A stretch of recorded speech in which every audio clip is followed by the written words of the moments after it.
All right, Shalom. Shalom. First foremost, want to give all praises, honor, and glory to Yahweh, Ba'Hashem, Yahushai, Ba'Hashem, Rakakodash. Double honors to the elders and apostles, a great millstone that taught me this truth, or taught us this truth. I got the brother Tashai with me. Shalom, shalom. This is GMS Dallas, and I wanted to touch on a quick couple of scriptures revolving around these false prophets out here, right? These niggas like Hassan Campbell, Billy Carson, right? Charleston White, the Muslim nigga, 19 Keys. I don't know if you've seen his page. Just typical madness, typical bullshit. All these guys, bro. This goes for anybody, including niggas with fringes. All right, this goes for anybody, all right, who's not pushing the correct doctrine, the correct names, all right, the correct breakdowns of these scriptures. All right, anybody else coming up any other way, all right, let them be accursed. All right, pursuant to I believe that's Galatians the first chapter. Okay, so a matter of fact, we can start there. And if you had a precept or anything, we could do that too. Let me get this real quick. Right, because we're at the point now where a lot of these niggas finna start dropping. A lot of these niggas finna start dropping like flies through the spirit and power of Yahweh Shem Yahushua. You know, these guys are going to be made an example. You know, and a lot of these guys, the followings that they do have, all right, are going to end up biting them in the ass. All right, they're going to end up getting destroyed by their own following. You know, because at the end of the day, these niggas don't have the truth. They don't have any substance. They don't have any actual solutions. They don't have any actual understanding of what's going on out here. They just niggas talking shit, man. And that barbershop fucking spirit, you know, and that shit is played out, you know. So let me get. Did you have something, bro? You got it. Con, this is Galatians chapter 1 and verse 8. It says, "But though we," matter of fact, let me start at verse 7 or verse 6. It says, "I marvel that ye are so soon removed from him that called you into the grace of Hamashiach unto another gospel." Right? Because again, everybody's heard about this word at this point. The true names, right? You know, and I'm not, when I say everybody, right, take it with a grain of salt. You know, obviously, you know, the elect is still being gathered, but for the most part, you know what I mean? This Israelite thing is common knowledge. It's mainstream. People know about this. So at this point, you have people come in, right? You've had them listen, right? Maybe be enchanted for a little bit. But most of these niggas ended up just falling right back out, man. Yeah, because Yahweh Shem Yahushua doesn't want everybody, man. Right. All right. And with that said, you know, there is a process to properly understand, you know, this beautiful thing of ours. Mm-hmm. All right. And if they came in, you know, and they sucked with the brotherhood, they understood what it was, then they would still be with us. Mm-hmm. But since they fell out, you know, now they're turning to scoffers or, you know, doing a thing over there. They're not with us. But I will show you that. Yep. And as the scriptures say, the deceived and the deceiver are Yahweh Shem Yahushai, man. So ultimately, as the brother said, these false prophets are sifting, are removing the undesirables. But that still don't mean that we're not gonna rebuke these niggas, man. Because these niggas are fucking wicked. You know, same time, similar to the time, you know, in First Maccabees, where it talked about out of Israel went wicked men. You know what I'm saying? These niggas, bro, they just really, it's not even just the false prophets necessarily. It's what they represent, right? Which is another way, you know, which is we've already tried every other way. That's what Jake don't get, bro. We've tried every other way. There is no other way, you know? No, you got it. We tried every other way, but Yahweh Shem Yahushua. And now, since the door has been opened up unto you, you still want to go find, oh, well, nah, I can't put down the pork chop. You can't tell me not to sleep with another nigga woman. Mm-hmm. You know, you want to go find your own way to salvation, but the door is Yahweh Shah. Mm-hmm. All right, it's a lot. No, you good. This is Galatians 1 and 6 or 1 and 7. It says, which is not another, but there be some that trouble you and would pervert the gospel of Hamashiach. But though we or an angel from heaven preach any other gospel unto you than that which we have preached unto you, let him be accursed. All right, I want to grab this word accursed real quick, just for edification. All right, because again, we don't wish we hope the Lord destroy these niggas, bro. We ain't in that all Israel is gonna be like, we ain't in that kumbaya. All right, family reunion. All right, all Israel is gonna come together on this side, and we gonna, skip into the kingdom. We ain't in that damn spirit, bro. Yeah. We hope these niggas get fucking destroyed, and they will. All right, but here's that word, accursed. Strong's G331. And bear with me, my laptop been slowing down lately. If I may say, and we do pray for these niggas to catch that L, but that's a mercy kill from Yahweh Shem Shai. Mhm. He's showing mercy to take care of you now, so you don't go further into wickedness. But you got it. So. Yep, Strong's G331. It says anathema. All right, anathema. It says a religious ban or concretely excommunicated, accursed. All right, it says a thing set up or laid by. Right, so this applies to not just these false prophets that I mentioned at the beginning, but this also applies to these other camps. This also applies to, IUIC, Sakari, all right? And I'm talking about the wicked, the leadership, because, there will be some elect that come out eventually that, denounce the what they're doing right now. But until then, bro, this scripture applies. And you are classified pretty much, and I'm gonna say it, verbatim.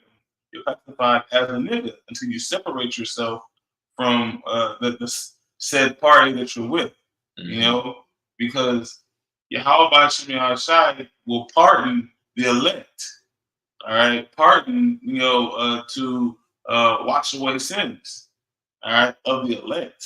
But if you're gonna stay in that mindset of the niggerdom that's going on there, to you, all judgment will come down upon. Yep. You got it. Nah, you good. Do you have precept or anything? I'll pull this later. Okay, kind. I got like 2 or 3 of them. That's a bit. Matthew 7:15. All right, it says, "Beware of false prophets, which come to you in sheep's clothing, but inwardly they are ravening wolves." Right, and when you watch these guys, right, like Son Campbell, like Charleston White, right, if you watch them, what you'll notice is they always seem to have some little cause, right, or motivation to why they're doing what they're doing. Like case in point, if you watch Hassan Campbell, he talks about, or he got big by exposing Africa Bambaataa. Mm-hmm. You know what I mean? Who was obviously a part of the wicked music industry that's been turning these jakes out. But that's Romans the first chapter. Turning these niggas out, having them doing what's unseemly, roughly paraphrasing. But that's how Hassan Campbell got big. Exposing him, and then he claimed to be some type of advocate. You know what I'm saying, for victims and things of that nature. But man, straight up, a lot of these guys are just set up. A lot of these guys are just straight up insiders. All right, they bowed the knee to Baal. All right, and they're just set up by Esau and his YouTube algorithm. That's really all it is. And they're getting paid, to lead our people astray. And then for Charleston White, like we were talking about him yesterday with the brother, he's from Fort Worth. Yeah. Yep, and he claimed to be his claim to fame was being a community advocate. What CIA? Right. Yeah. But yeah, if you go watch his interviews, he talks about how he worked with he's the police. He's the popo. But and that don't make you wicked necessarily, right? That don't make you wicked, right? But it's what he's doing that makes him wicked. The things that he's saying, his conduct, how he his like other says his anastrophe, right, the way that he conducts himself in everyday, absolutely, you know, his mindset, bro. Yep. He's wicked, you know, but he came up against, you know, how about Shimon Shai? He came up against us, you know, here at GMS. Yep. Yep. A lot of these guys been mocked. They've been mocking for years. They've been talking shit for years, right? Making little, making jokes and shit like this. Anton Daniels nigga, calling you know, the Israelites GMS bums, which isn't new. I mean, which isn't new. I would rather be a bum, you know, than a Jake on a high horse. Right. You know, but right. But let me finish this out. Okay. This is Matthew 7:15. It says, "Beware of false prophets, which come to you in sheep's clothing, but inwardly they are ravening wolves." Right? Because ultimately these guys, when it's all said and done, these gonna be the same niggas telling you to take the sea hip. These gonna be the same niggas. When that shit gets real, they're gonna be telling all they followers to go ahead and take that MOTB, man. All right, so they're not here to help you niggas. They're not here to give you anything that's going to be actually useful in the times to come. And that's the contrast, right? Because we know under in GMS, right, which comes in the spirit of prophecy as the spirit of our Lord, right? We're actually the edification that we're receiving, the knowledge we're understanding that we're actually receiving is actually going to be utilized. It's actually going to lead to be a part of our salvation, you know? And that's something that's lost, you know, sometimes. Yeah, point. And that's why we need to get as much as we can now, you know, to sustain us in that day, you know, because like things that we, you know, the Hebrew is going to be necessary in that day, you know, just to know who's a brother, you know, you know, and it's the last one. Yeah, the last one. So like no, the last one, Kodash, is going to be necessary.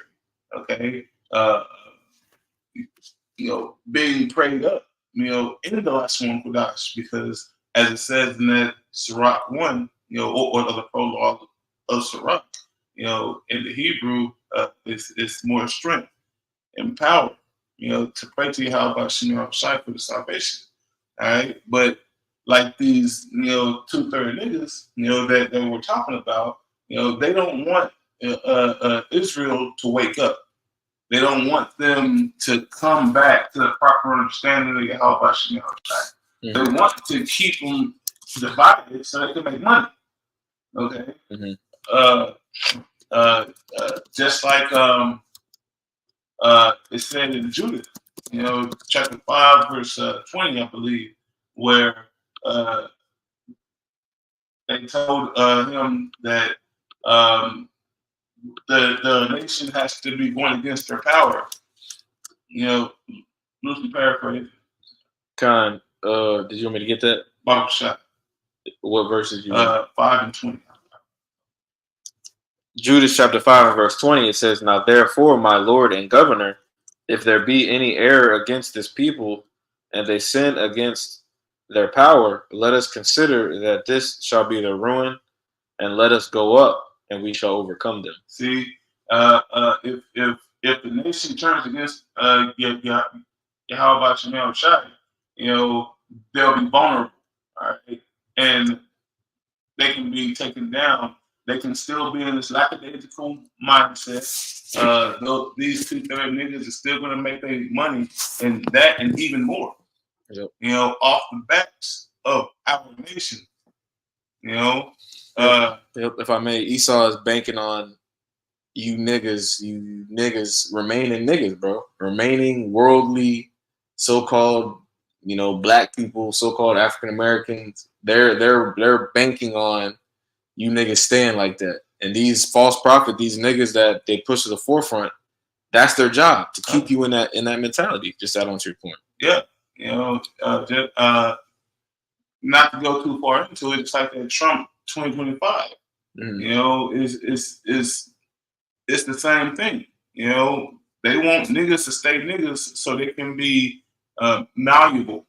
They're able to take them like, oh no, I'll teach you the right way.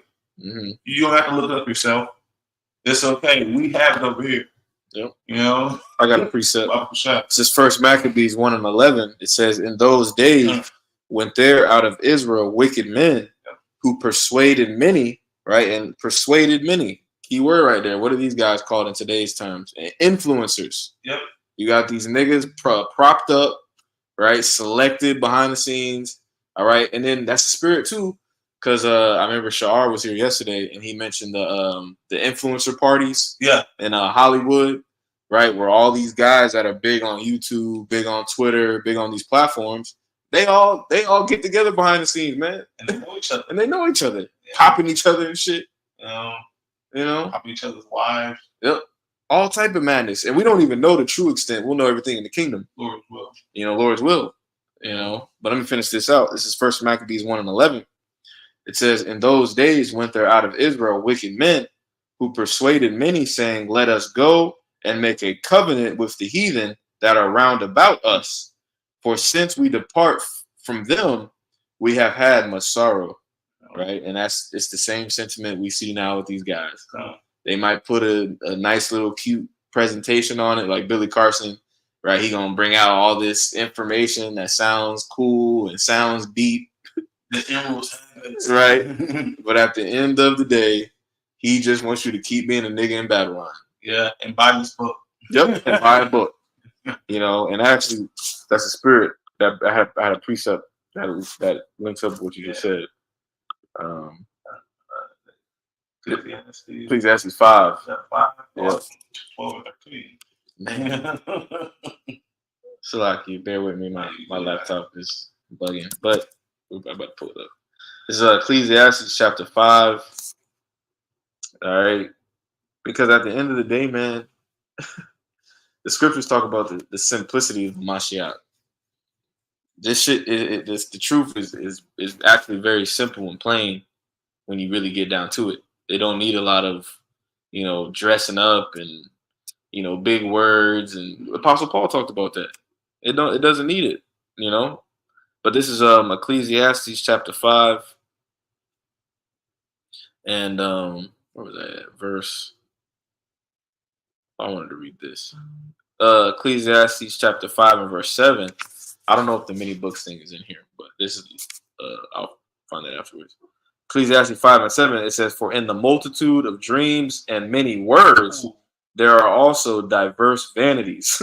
But fear thou Yahweh B'Shem Yahushua." And that's what we're pushing. All right, we're pushing the sincerity, the sincere fear, all right, of Yahweh B'Shem Yahushua. And that's something that goes throughout all GMS. Obviously we're in the flesh. All right, the scriptures say we know in part and prophesy in part. But when it's all said and done, we are the only ones really pushing the sincere fear, all right, of Yahweh B'Shem Yahushua. All right, faith, Pull in Sirach chapter 25, verse 12. Because those key words that you just mentioned, fear and faith, man, those are things that we need and desire. But I'll show you that. Sirach 25 and 12, it says, "The fear of the Lord is the beginning of his love, and faith is the beginning of cleaving unto him." See, the fear of Yahweh is the beginning of his love. So that's when he starts to sup with you. All right, because you fear him. It's like that Psalms chapter 91, in 16, I perceive. Since he has feared my name, I will protect him. Loosely paraphrasing. But and then it went into the faith is cleaving cleaved onto the fear. All right, because you fear him, you will have faith that he will, deliver you in that day. But you got it. No, that's it. This is let me finish this up in Matthew chapter 7. It says, verse 16, it says, "Ye shall know them by their fruits. Do men gather grapes of thorns or figs or figs of thistles? right? And when you go, like, if you look in the comment sections of these niggas, bro, like if you watch some of their content and you go in the comment section, it's nothing but just bonehead, lost 2/3 Israelites. Niggatry. Just praising these niggas, man. Idolizing these niggas. Niggatry. Well, guess what? When all hell breaks loose, when Jacob's trouble really pop off and Esau get down how he really wants to, right? Like he's waiting and like, man, these Edomites in the cut cannot wait to get their hands on you niggas, man. Bro, hey, bro, from what I'm seeing, they're over here just, practicing. Mm-hmm. Practicing how to reload the AR-15 15 times in 1 minute. Mm-hmm. Bro, 15 times in 1 minute. Oh, so we're gonna see him in that day, bro. Like the Yahweh Hashem gonna lead you to these niggas and these idols. All right, this is Isaiah 57:13, and this is I can finish with this. It says, "Let's see," in the NLT. It says, "Let's see if your idols can save you when you cry to them for help. Why? A puff of wind can knock them down. If you can't breathe, if you just breathe on them, they fall over. But whoever trusts in me will inherit the land and possess my holy mountain." Because Yahweh, shot the strong tower, righteous runs into it, and it's safe. He's not going to crumble like all these other, philosophies and niggas. Mm-hmm. He's not going to try to turn and find somebody stronger than him. How about Jimmy Al-Shai? It's the ultimate power, all right? And that's who we all need to turn to. So, you good. You good. The point was made. You know what I'm saying? So, Lord's willing, this was edifying. With that, I want to give all praise, honor, and glory to Yahweh, Ba'Shem, Yahushai, Ba'Shem, B'Kakudash. Shalom to the next lesson.